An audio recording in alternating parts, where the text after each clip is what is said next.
Hello, everyone, and welcome to Sunday. Over the past month, I've been shooting parts of the vlog with a completely new camera, and I realized today that I've never formally talked about the camera or introduced it. I've only mentioned that there was a new camera. So today, I'd like you to meet the DJI Osmo Action 5 Pro. It is a very, very, very tiny camera. And that was by design for me. I bet that's loud because that's magnetic. That was by design because I wanted something that was tiny. It had to fill two main roles. It had to be a camera, in other words, not software on a phone, and it also needed to be tiny. Those were far and above the most important things. Were there better looking cameras? Yes. But did I go with something that was smaller? Yes. Because my goal was I wanted to be able to put this thing in my pocket. And I can. I did get a little case for it. I'll show you the little case. I'm not the biggest fan of this case. There's a flaw in it that I didn't realize when I got it, but it was extremely cheap. But a little tiny case, so I can take this little camera with me. Now, I've also been shooting with the phone still occasionally, but the phone's microphone is messed up, which was the original push to get me to get a different camera. That and the fact that occasionally I will have software problems on the phone, and that just sucks a lot. So I decided to go with the Action 5 Pro, and I did a lot of research between that and some of the other action cams. First off, the fact that I'm using an action cam at all is just wild, because just a few years ago, that wouldn't have been possible. There's been a lot of step-ups in the last few years with these little cameras, and don't get me wrong, they're still not quite where I would love them to be. The sensors in these things are very, very tiny, and they're tinier even than the phone. Like, the phone shoots better video, full stop. And I want it to be known that this is still my preferred device from the sense of it looks better. It does. It looks better. You have multiple lenses to choose from. There's a lot of advantages, but this thing is currently messed up, and I haven't had a chance during the holidays to go to an Apple store to see if they can even do anything about it. If the diagnostics tool can detect it, cool, we'll go from there and see what we're looking at. But I suspect that it can't, and if it can't, then I'm just going to have to wait until some future iPhone probably to solve the problem, and that's fun. Anyway, in the interim, I decided to get a different camera, an action cam, and it helps me by, for one, not sounding like complete garbage, which the microphone on the phone occasionally is just real bad because it's broken. And then number two, being a dedicated camera. And it is nice to have a dedicated camera. There are some advantages to that. One advantage, and I haven't done a whole lot of this, but I became very aware of it pretty quickly, is that in the car, I'm generally using the phone to navigate or at least play music, etc. And when you're doing that, you can't use the phone as a camera. As a little aside, if you're driving, you should never use anything as a camera. You should hand it to your passenger. But even doing that, like, I can't hand this to the passenger because we're using it to navigate. Having a separate device is helpful for instances like that. Even things like if you're streaming something to the TV, sometimes you can't use the video functionality on your phone during that because it messes something up. Not to mention, and I've talked about this before, at least in iOS, if you have an alarm go off, so like if you set an alarm for a specific time to remind you to do something, if you're in the middle of videoing a clip, it will interrupt that. And that's bad. So, like, there's certainly some advantages to having a dedicated device, and that part I like a lot.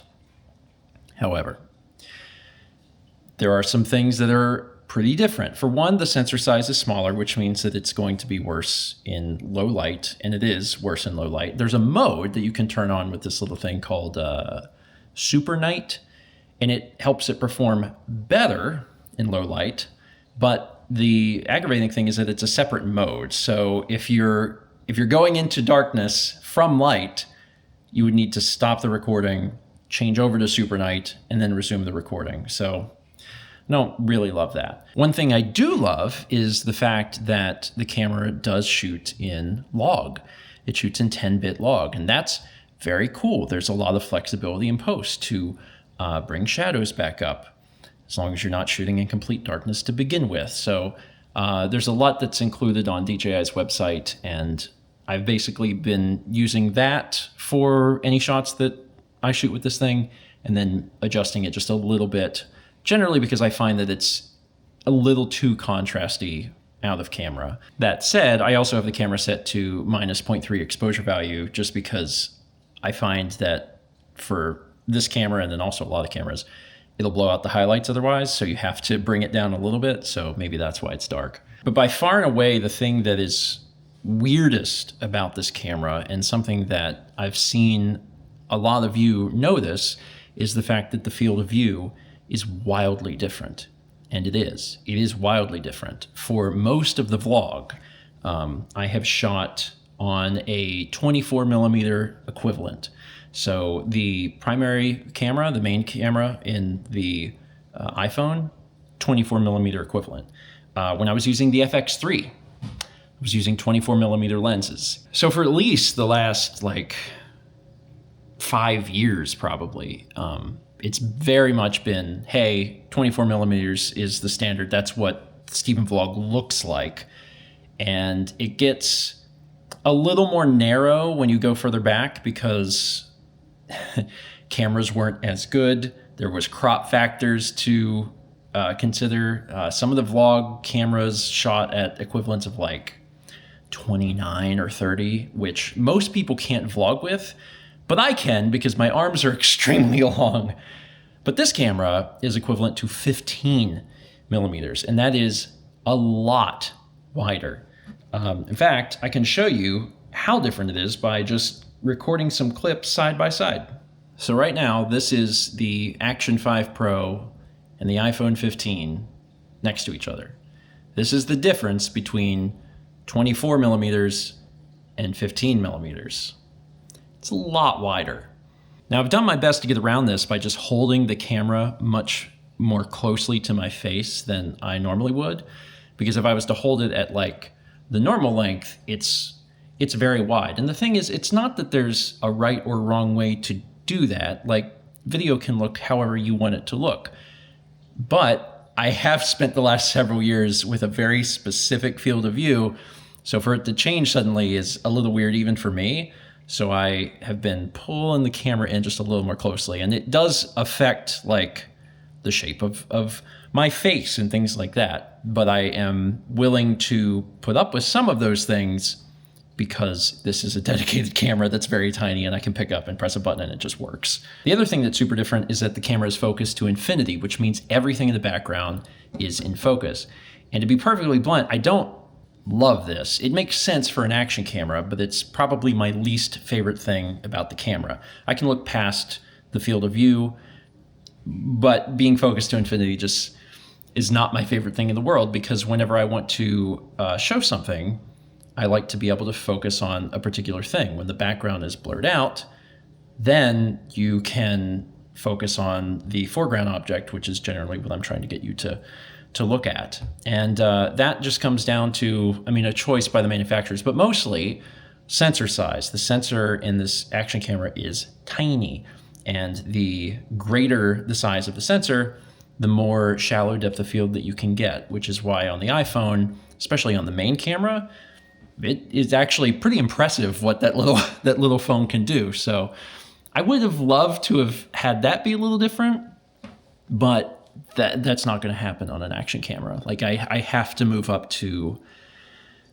a slightly bigger camera with a bigger sensor to achieve that goal. Now, one of the cameras that I considered was the was another DJI camera, the Osmo Pocket, and it's a funky looking camera because it's on a little stick and it has a gimbal head. And that seemed like it would have been a fine camera. The sensor is bigger, it produces a more flattering picture, and then of course you have shallow depth of field. So like it checks a lot of boxes, but it was bigger. And that was one of my top things. It's like, I want something small. I want something small. And I did. I got something small. So now that I've had a month with the camera and I've been shooting kind of alternating with the action cam and then also the iPhone, sometimes the iPhone's microphone is okay, and then sometimes it's real bad. It's kind of a coin flip, whether it's going to be all right or really, really terrible. But after using both of these together for a month, I think how I feel about this camera and about shooting the vlog as a concept, like from a video standpoint, is that there doesn't have to be a camera. There doesn't have to be this is the vlog camera. It can just be, there's video, and it can come from a variety of places. To an extent, this has always been true. I mean, when we go on trips, for instance, friends shoot things with their phones, so we're getting stuff in all different, formats. But that can be true even when I'm at home. And I've shown that in the past month by shooting some things on the phone and some things on the action cam. And I think going forward, that's probably going to be how I do it. In fact, I've been really missing shooting with the FX3 lately. And I think what I'm going to do is start shooting some stuff with the FX3 again as well. For any of the patrons, they're always seeing stuff shot on the FX3 because I've shot every Patreon video on the FX3 for years. So I'm using it every month, but I'm not using it to the extent that I would like. And I've been really itching to use it more, I think, since I started using this, because this is so different, because it's so wide and everything is in focus, that it makes me want to have that control back. So again, I think moving forward, you'll probably just see a few different formats, and that's fine because they're all tools. So it is very convenient to pick up this tiny little camera and vlog with it, and I love that. Sometimes I won't have this with me and my phone will be my only option. And if I'm at home, because God knows I'm not going to drag the FX3 to the grocery store, but if I'm at home, maybe it makes sense to shoot something with the FX3 because it just looks really, really incredible. And that's how I feel about it. Maybe at some point there will be a different camera or something that fills some sort of niche need. And speaking of niche needs, that's another thing about this, is that it's really tiny, so it can go in, places that other things couldn't. But it's also waterproof, so you can like jump into a pool with it, or a swamp, or whatever. Like if you need to get it wet, you can, and it should be completely fine. So there's different reasons to use different tools, and for now, this tool is being used primarily due to its convenience factor. Do I still want to get the phone hopefully repaired? Yes, because that's still, despite the problems with software, it's still my favorite tool. It's always with me. It's convenient. It has multiple lenses. And despite some software issues, or in this case, a broken microphone as well, it's still a really, really handy thing. But because I'm dealing with issues with it, this is a really good runner-up. And I've been happy with it over the last month. The only thing I would change is, it's a little wide. It's a little wide. It's not that bad when it's just me, but if I turn the camera here and I'm showing like people, like there's an adjustment period for sure. Okay, well, there you go. Now you know about the camera. I'm looking forward to continuing to use it. It's also an action cam, so at some point I'll probably let Mal take it on a bike ride or something, because I'm sure she would love to do that. And I hope that this alleviates some fears for anyone that's like, oh man, I haven't liked the particular view and now everything will be shot on this thing. I don't think so. I think as I continue to make things, I'm probably just going to swap things around depending on what it is I'm trying to do and what's most convenient. So you'll probably see a lot of different views. And like I said before, really hoping to get the FX3 out and start shooting with that again, because I like it, and it has a really, really beautiful image. That's it for today. Thanks for watching. Josh and Rebecca are back in town as of tonight, which is fantastic. They're here for the New Year's party, and I'll probably see them tomorrow. Definitely New Year's if not, but maybe tomorrow as well. Let's meet back tomorrow, shall we?